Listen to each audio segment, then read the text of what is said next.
We interrupt this program for a special news bulletin. 3 young singers who soared to the heights of show business on the current rock and roll craze were killed today in the crash of a light plane in an Iowa snow flurry.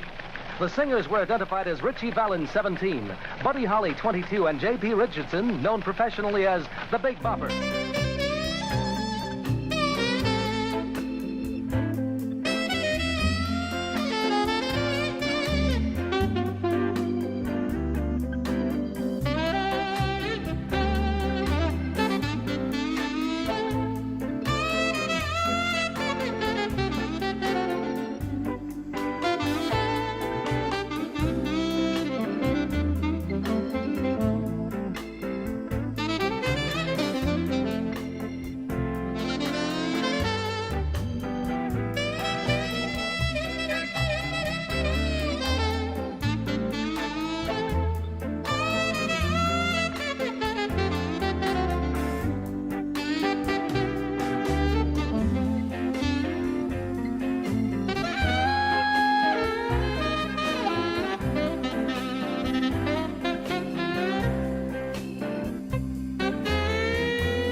What's going on, everybody? How you doing today? Here I am in Clear Lake, Iowa. There's the lake. There's Clear Lake right there. This is, now I have lists and lists of places I want to go. And I've been to a lot of places. My original list that I started 5 years ago, this was in the top 5. This location, and I've been to Iowa before, around the same time of year, and it was a lot warmer and a lot sunnier. It's overcast today. It's quite cold out, so it's quite different than last time. But you know, quite like the tour I'm going to talk about that Buddy Holly, Ritchie Valens, and Big Bopper were on. At the beginning of U2, I was a little chaotic. Just kind of went here, there, zigzagging around. Now I kind of go more in a direct route to each location, plot it out better. So I missed Clear Lake, Iowa, back when I was doing Iowa and Nebraska a few years ago. And I'm finally here. I'm going to talk about the day the music died. The last concert, Buddy Holly, Big Bopper, Ritchie Valens, my personal favorite. The last concert I ever played was right in here. And I took off in a plane. And we're going to talk about all of it, and we're going to go to the site of the plane crash. Probably everything I need to tell you, you already know. They were 3 of the biggest stars of the time. And here's a monument right outside. Buddy Holly, J.P. Richardson, Big Bopper, Ritchie Valens, in memory of rock and roll legends and pilot Roger Peterson. The above legends played their last concert at the Surf Ballroom, Clear Lake, Iowa, on February 2nd, 1959. Their earthly life tragically ended in a plane crash 5.2 miles northwest of the Mason City Airport, February 3rd, 1959. Their music lives on. Donated by Daryl R. Hine and family, manager of the Surf Ballroom. Now we're going to go into the ballroom in a second. I believe these are people who have donated to keep the Surf Ballroom intact. The music did not die. Debbie Bailey, Elizabeth and Benjamin. Brett Young, Quiet Riot is coming. Boogie Spectacular. Let's go inside. 460 North Shore Drive, Clear Lake, Iowa. Surf Ballroom. Wow.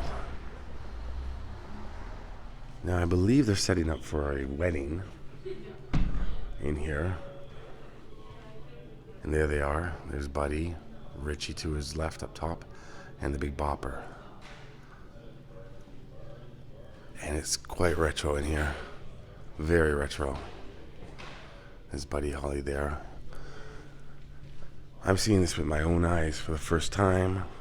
Finally.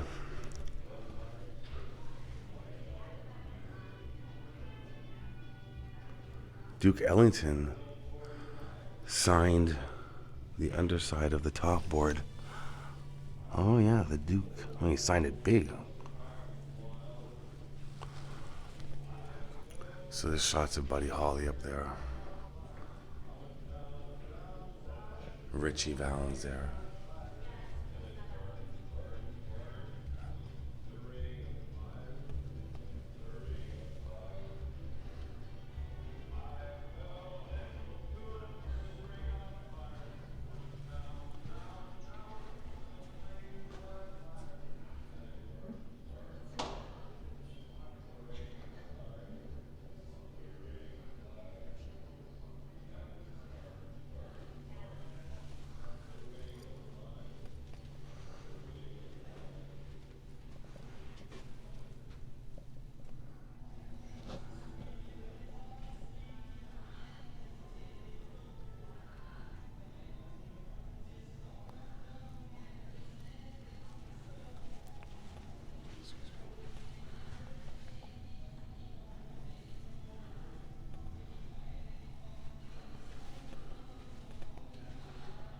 It's wild. There are so many artifacts and so many pictures here.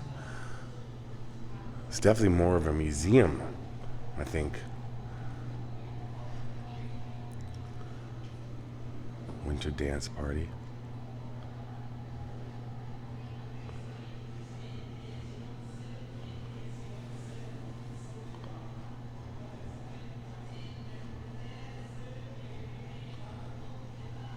The Crickets, Buddy Holly's band that he was not performing with here. They played here February 6, 2016. This is the whole Buddy Holly and Big Bopper, Ritchie Valens exhibit here.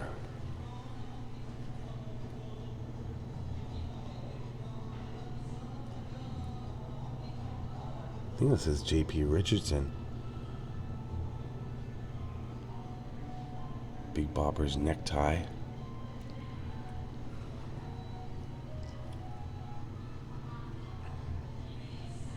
See the list of top songs from KTRM 990 Beaumont, Texas. Big Bopper tied at number 1, Walking Through My Dreams. And there's Ritchie at number 5 with Donna. Donna and La Bamba were 45, double-sided. Donna on the A side, La Bamba on the B side. I don't see La Bamba on the charts there yet. These are receipts, and one of these is a receipt from one of the funeral homes right there.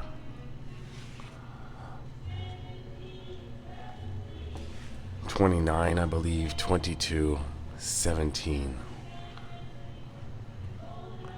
It looks a lot older than 17. Doesn't it, Ritchie? I've done a full video on Ritchie Valens. Visit house, school, and grave. It's on my channel. You can check it out. Bacoima. Here's the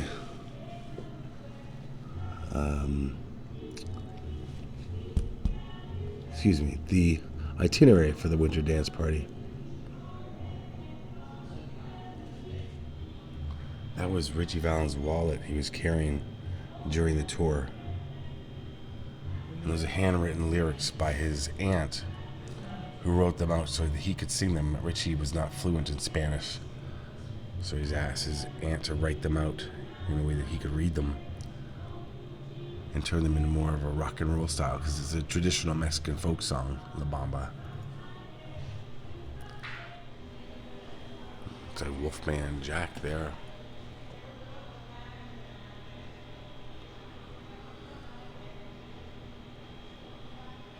Wow.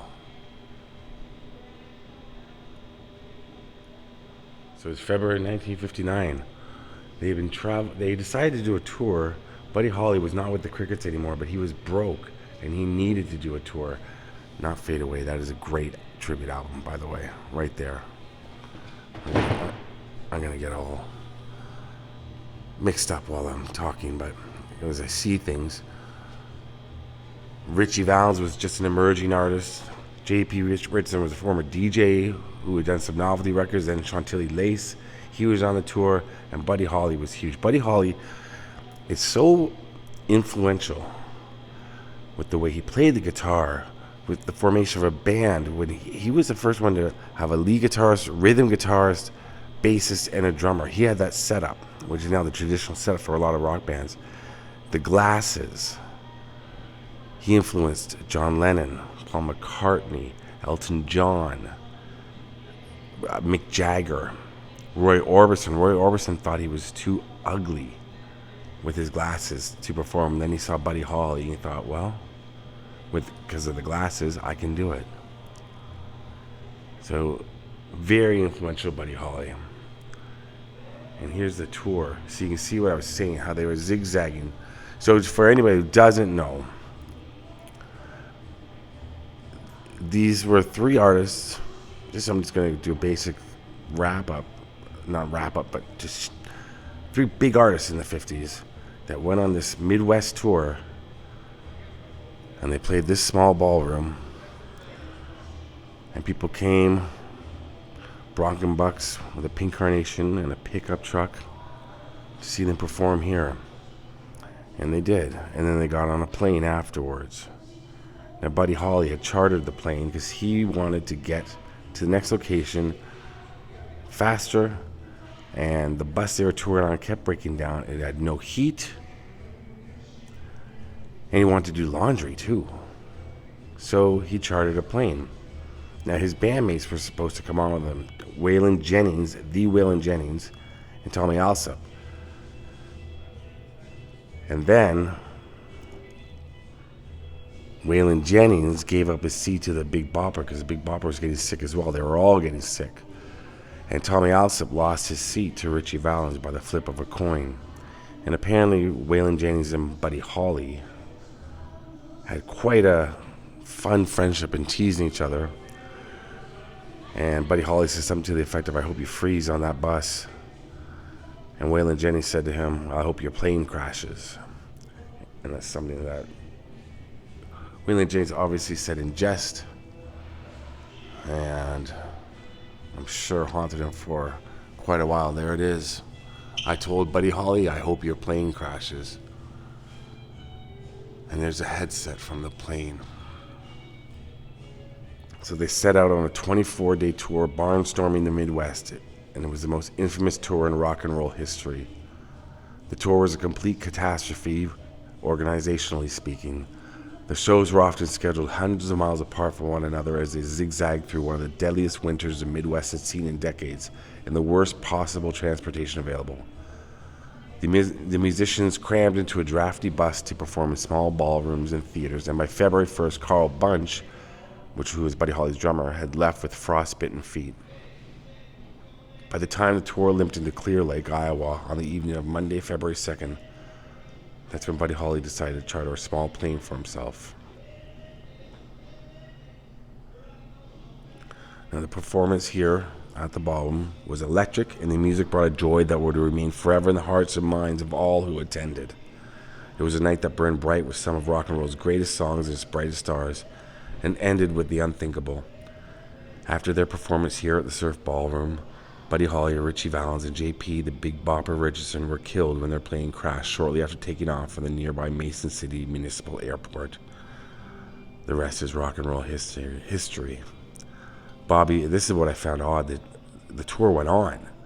Bobby V and the Shadows performed in Fargo, North Dakota on February 3rd, and Jimmy Clanton, Fabian, and Frankie Avalon were substituted as the tour headliners. Frankie Sardo, Dion on the Belmonts, and the Crickets continued until the end of the tour. And of course, Don McLean in 1972 wrote The Day the Music Died. So look at this. Starting here. These are all cities I was just in all of these cities. Milwaukee to Kenosha. Do. Like, no. They could have done it in such a more, in a faster way, so they weren't sitting on a bus going back and forth, zigzagging around. But the last performance, this is where I am right now, Clear Lake. That's a headset that was on the plane. Did I say that already? I may have said that. It's an actual ad.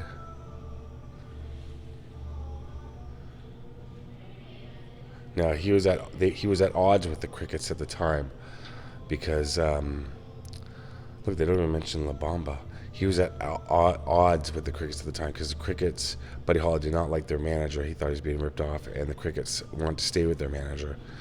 So he performed just as Buddy Holly. There's a shot of the plane crash there. Rock and roll idols among lake. Crash, dead. Plane piloted by Clear Lake man plows into field. February 4th, 1959. Look at all these guitars. All Buddy Holly stuff here and Winter Dance Party. But lots of artists have performed here. Let's see who we see. Doobie Brothers, George Thorogood, Don McLean, Tommy James, Kenny Loggins, Kenny Rogers, Glenn Campbell, one of my favorites.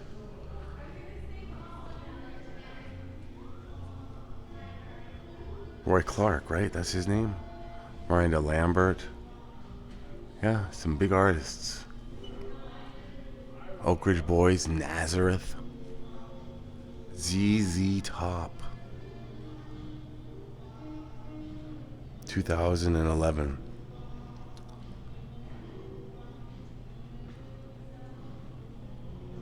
Buck Cherry, Brett Michaels. Wow. And here we are inside the ballroom.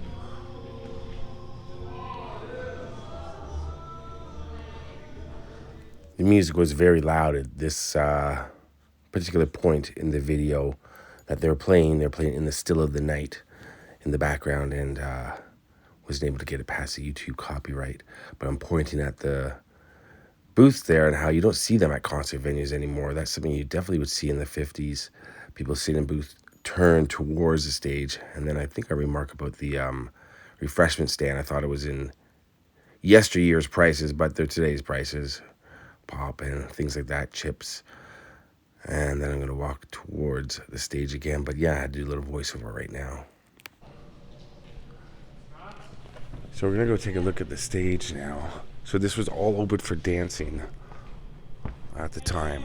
So all the kids that were at the show, let's say the kids, I hope I don't get a copyright because of the music here. Look at there. All the kids that came would have been dancing on the floor. I'm getting stressed out now about the music that's playing because YouTube connects. So the stage has been extended twice due to modern day equipment. You can see here, this is the second extension right here. And here is the first, right there, walking around.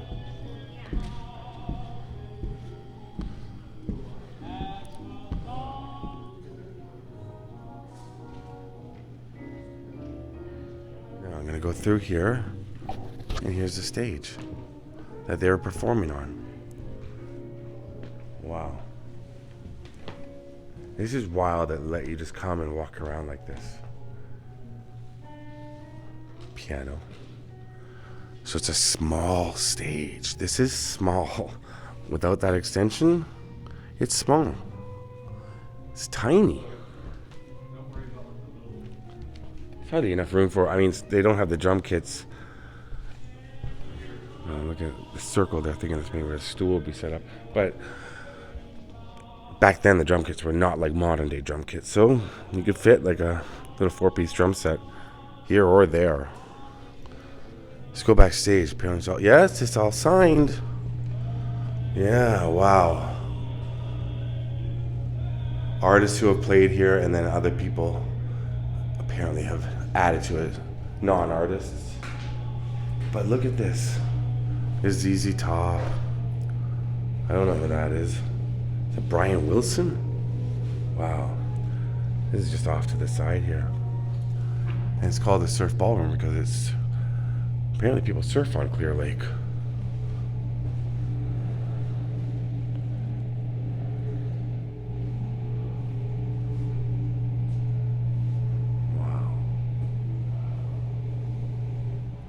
Please refrain from signing in our walls. This area is historic and reserved for the artists who perform here. So don't sign the walls when you come here. And I wasn't going to. But yeah, these are all the artists who have played here. Incredible.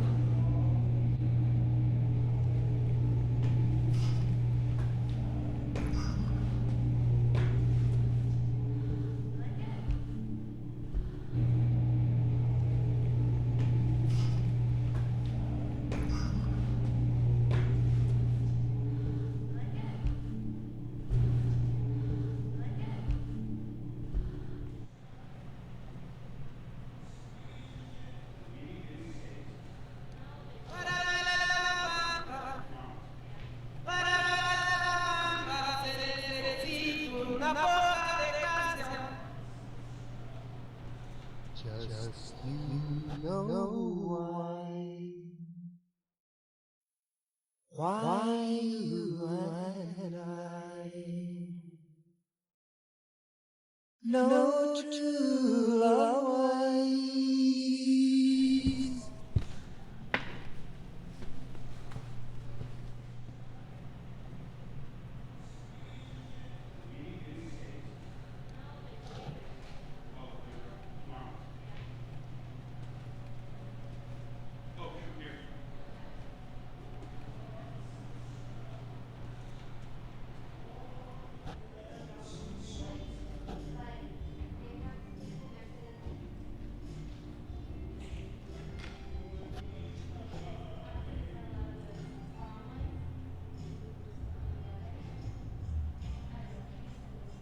So this is the camera used by Elwyn Musser, who was the only photographer to cover this scene. He was nominated for a Pulitzer Prize. That's the camera he used to take the infamous, or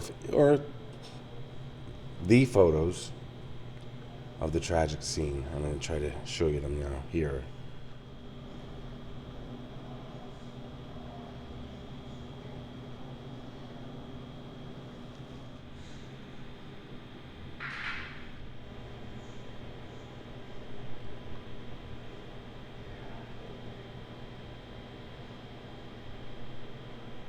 So those are photographs. That's Buddy Holly in the white closest to us by the suitcase, and the dark figure behind him, that's Ritchie Valens.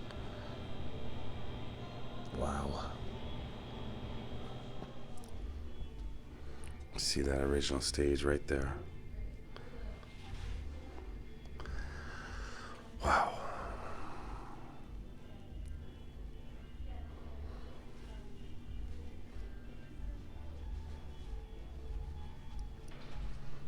Yes, it was an original surf ballroom. I read that. And it burned down. And this one was opened on July 1st, 1948.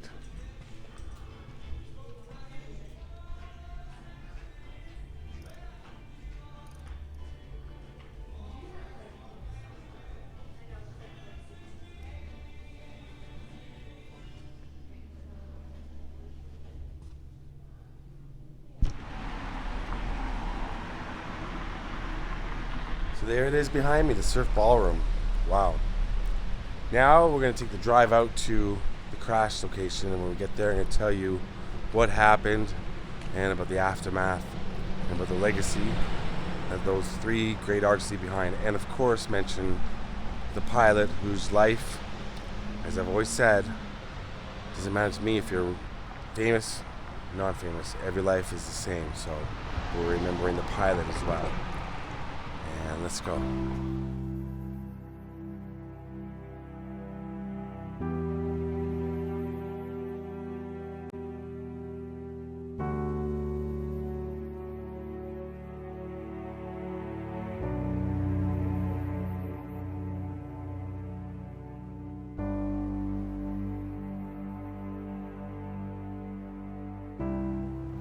So here we are at the Mason City Airport, and this is where they took off from. Now this building behind me, where it says Mason City Municipal Airport, this was built in the 60s. This was not here at the time.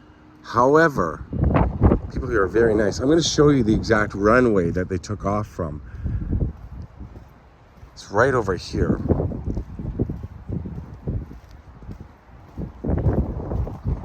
And remember, this is back in 1959, so they would have walked to the plane on the runway, and And then get on it.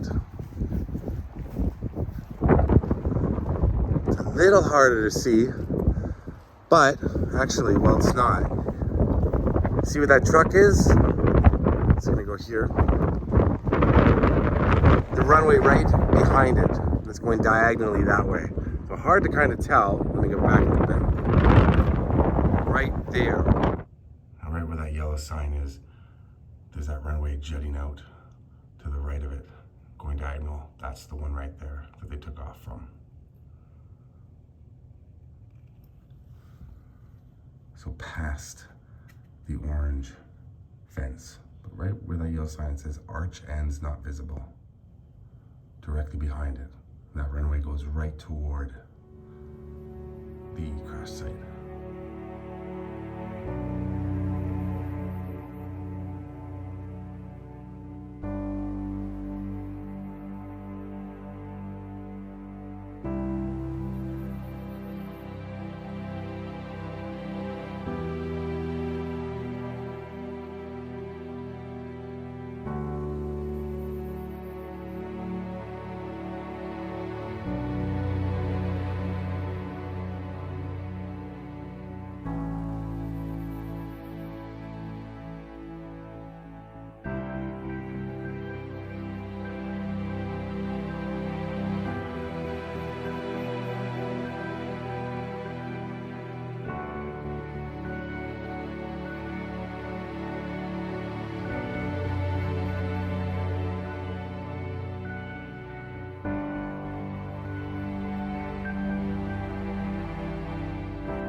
So right there, that's how you know where you are. When you see those glasses, the Buddy Holly glasses. We're gonna make the walk up that road right there, through the cornfields to the crash site. Very windy, I hope you can hear me. Something I was thinking about on the drive over here through the cornfields and the old roads, and something personal, and you can share in the comments your experience with Buddy Holly music and Ritchie Valens and Big Bopper as well. My parents listened to a lot of 50s music when I was growing up, and they seem to completely bypass the 60s. Like, I don't know if my mother or father ever listened to The Doors or Janis Joplin, Jimi Hendrix stuff. They didn't have any albums of theirs. But a lot of 50s stuff. It seemed they loved it. So I grew up listening to a lot of 50s music when I was little. And I remember when I was older, my mother was very into the theater, into musicals, into any type of theater, like George Bernard Shaw, all the way to Cats and Phantom of the Opera. So she took us to all of those sorts of performances and things like that. And then, I guess when I was in my early 20s, she got tickets for myself and my girlfriend at the time, tickets for us to go see, and the family, Buddy Holly show. Like I think it was called Buddy. It was in Toronto. Stage production. I was like, man, I don't know if I want to go through that. I was, in early 20s. I still liked Buddy Holly, but I was, I don't know. I probably wanted to go out and party that night. I don't know. But I went, and it gave me a new appreciation and a new love of Buddy Holly, especially. I love his music, and that's a memory I hold dear. I hold in my heart, thinking about my parents, and they told me about this. They were the ones who told me about how Buddy Holly died. So share in the comments how you discovered Buddy Holly, Ritchie Valens, Big Bopper's music. And let's take a walk. Hello, baby. So they took off in the plane chartered by Buddy Holly. So there's 4 people on board. And the pilot was not certified to fly instruments only. So apparently it was a clear night when they took off, but there were massive storms rolling in, and he wasn't made aware of that. That's what I've read. So it was clear enough to take off. But we're just a 7-8 minute drive from the surf ballroom. That's how far they got. And they flew into a massive snowstorm. And with the new instrument that was in the gyroscope that was in the plane, they weren't sure, well, the pilot wasn't sure whether he was going up or down. And, well, they were going down. And this is where they crashed. Some other things I heard about it was Buddy Holly's wife, who was pregnant at the time. So was Big Bopper's wife. And of course, Ritchie had his girlfriend Donna. But Buddy Holly's wife heard about it on the news. And that's a terrible way to find out something like that about a loved one. And she miscarried the baby shortly thereafter. And J.P. Richardson, Big Bopper's son, was born a couple of months afterwards.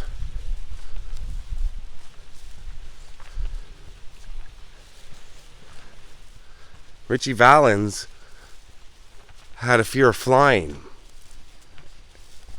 He didn't witness an accident, a plane accident, but 2 planes collided over his school in California, and some of his classmates were killed. So that stuck with him for a very, very long time. And like I said, he was only 17 years old. Just to give you an indication, we're far. This is a bit of a walk in. And it's a particularly cold and gray day here. And this is private property, but they've built this trail because so many people walked in over the years that the owners have made it accessible for fans, friends, family to come out here.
So that was my visit to the surf ballroom, and then of course here to the crash site that took the lives of Buddy Holly, Big Bopper, Ritchie Valens, and Roger Peterson. 5 years, it's been on my list since I started YouTube. Finally made it. It's been in my head for many, many years. And if you're gonna come out here, a bit of a walk, it's well worth it. It's serene, it's quiet, it's ghostly, it's sad, it's a little eerie. It's where the music died. Rest in peace to all four men. Peace out. Love all of you.